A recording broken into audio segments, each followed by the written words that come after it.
हाय, मैं हूं विकास और आप देख रहे हैं कॉमर्स फंडामेंटल। आज की इस वीडियो में हम डिसोल्यूशन ऑफ पार्टनरशिप फर्म से रिलेटेड एक हॉट्स करेंगे। High order thinking skill question, special type का क्वेश्चन है। देखिए, काफ़ी बार क्वेश्चन में हमें एक कैपिटल अकाउंट बनाना पड़ता है। जो कैपिटल हमें ओपनिंग बैलेंस दिया गया है वो उस टाइम का नहीं है जब हमारी फर्म डिसॉल्व हो रही है, वो हो सकता है 2 साल पहले का है।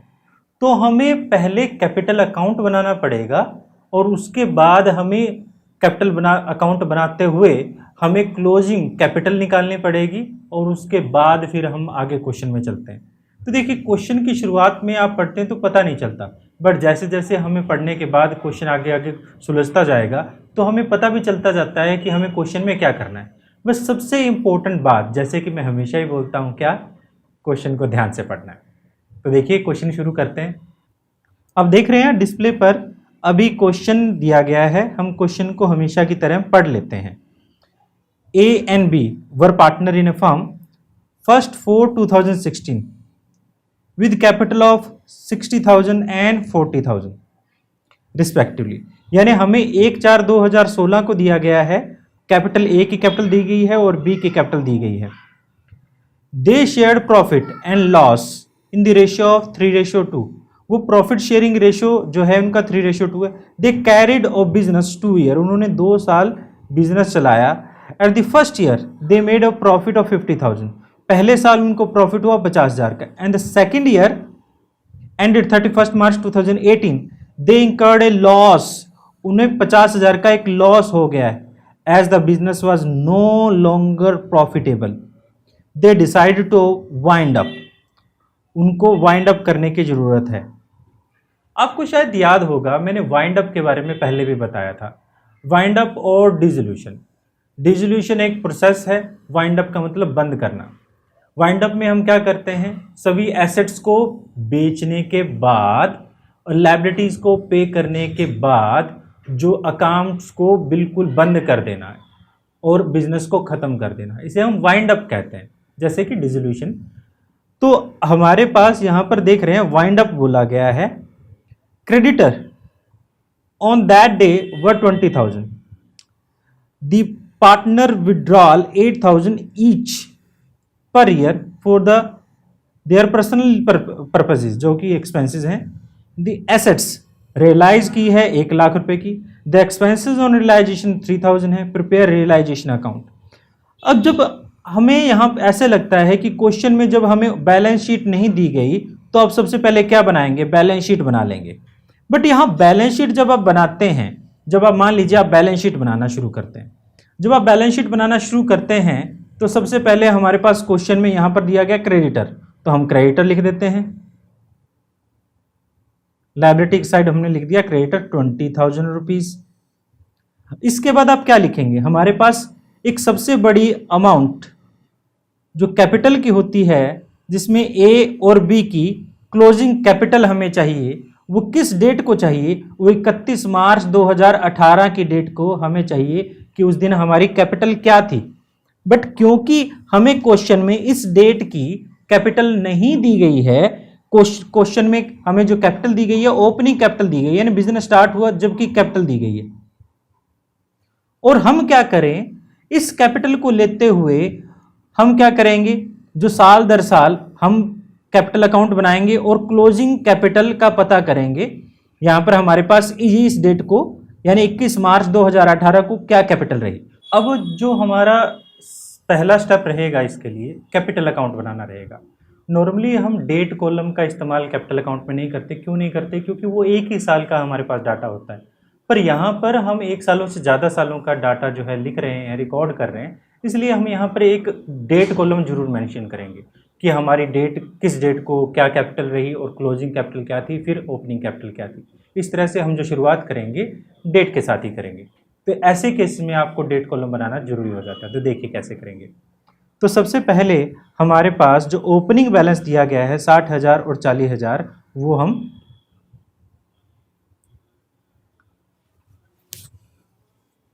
तो सबसे पहले जो ओपनिंग बैलेंस दिया गया है हमें 60,000, 1/4/2016 को 60,000 और 40,000 वो लिख देते हैं हम।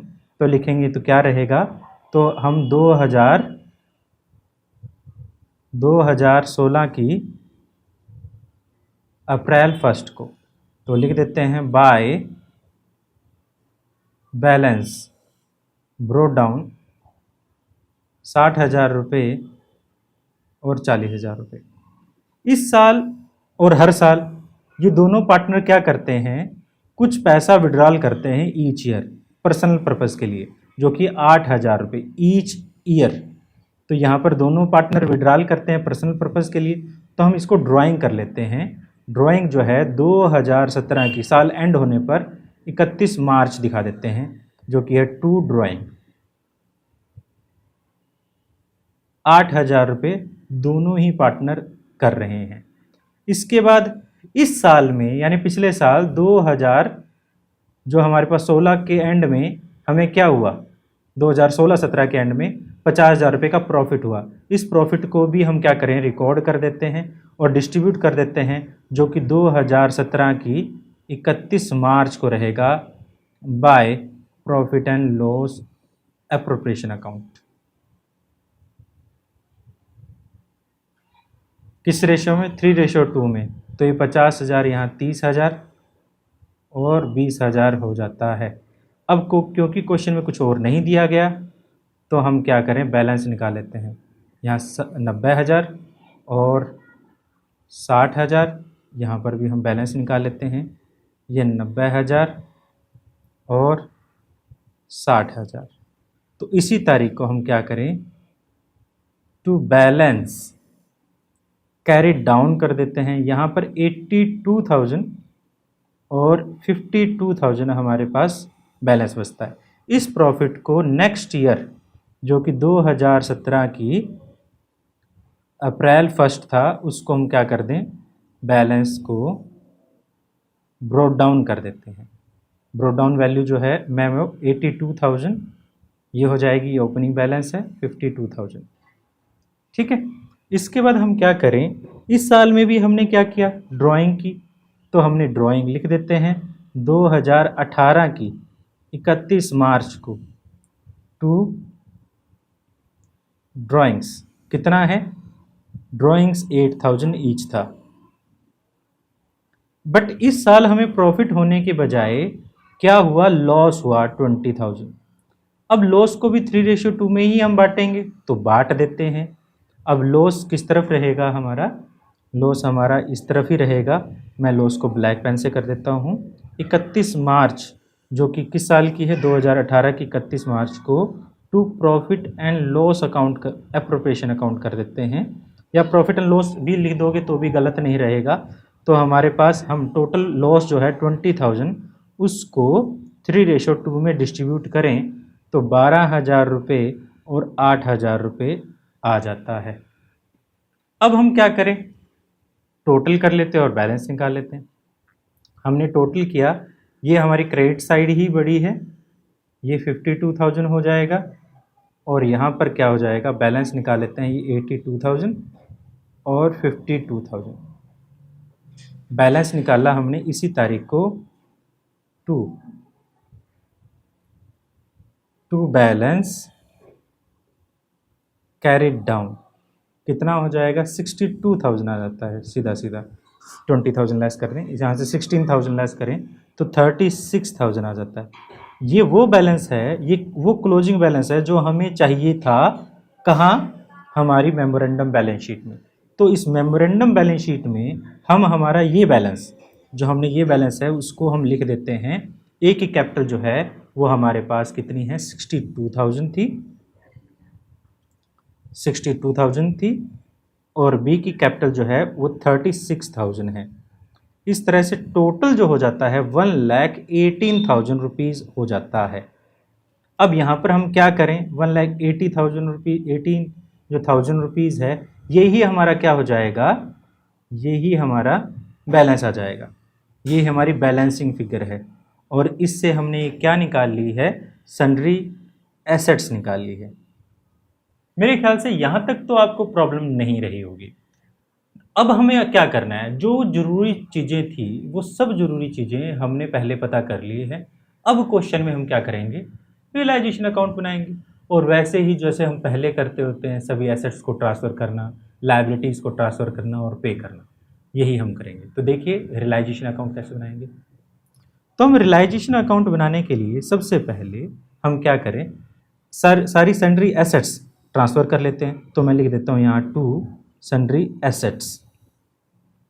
ठीक है, हमें यहाँ पर कोई डिस्टिंग्विश करके बताया नहीं गया कि इसमें कैश कितना है, ये कितना है, वो कितना है। तो हम ये मानेंगे ये सारी हमारी नॉन लिक्विड एसेट्स हैं। तो हम सभी एसेट्स को ही यहाँ 1,18,000 में ट्रांसफ़र किए देते हैं। उसके बाद हमारे पास हम लायबिलिटी भी ट्रांसफ़र किए देते हैं, जो कि हमारे क्वेश्चन में क्रेडिटर्स दे रखे थे।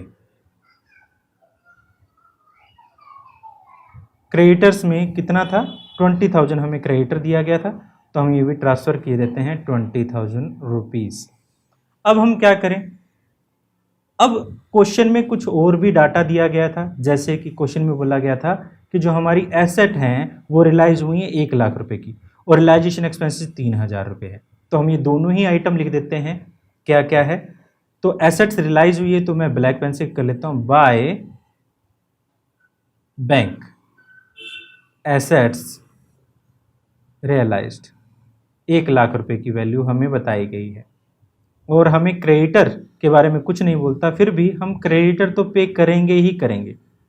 तो हम क्रेडिटर्स जो है ये 20,000 पे करने के बाद हम क्या कर देते हैं, जो हमारे रियलाइजेशन एक्सपेंसेस हैं वो पे कर देते हैं, जो कि क्वेश्चन में हमें 3,000 बोला गया था।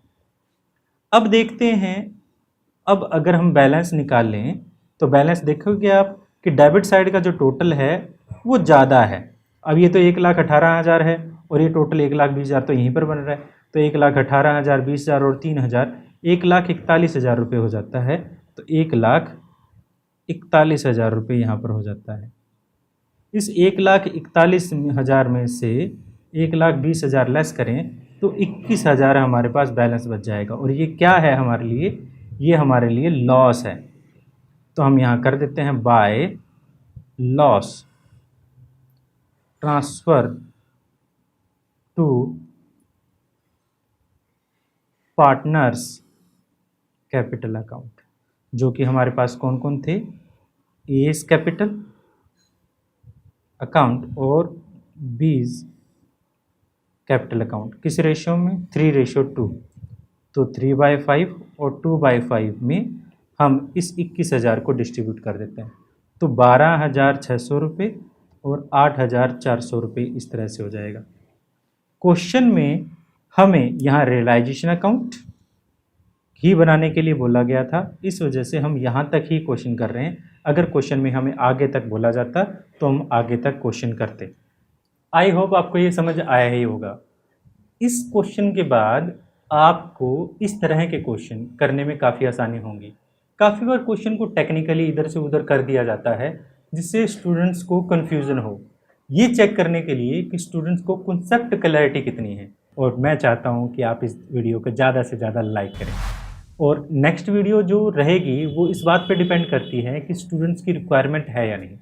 अगर स्टूडेंट्स की रिक्वायरमेंट रहती है इस वीडियो के बाद भी कुछ और वीडियोस की, यानी वैसे तो हमने अब तक पूरे चैप्टर को कवर कर लिया है, सभी टॉपिक्स को हमने कवर कर लिया है, फिर भी काफ़ी बार होता है कुछ नई नई चीज़ें आती रहती हैं, नए नए टाइप के क्वेश्चन आते रहते हैं। आपको लगता है कि ये टॉपिक, ये क्वेश्चन कवर करने चाहिए, तो आप वो क्वेश्चन हमें मेल कर सकते हैं। हमारी ईमेल आईडी है avkr.commerce@gmail.com। आई होप आप हमारे चैनल से बने रहेंगे, और जैसे कि मैं हमेशा बोलता हूँ, please like our video, subscribe our channel and press the bell icon. फिर मिलते हैं हम किसी और वीडियो में, जब तक के लिए थैंक यू।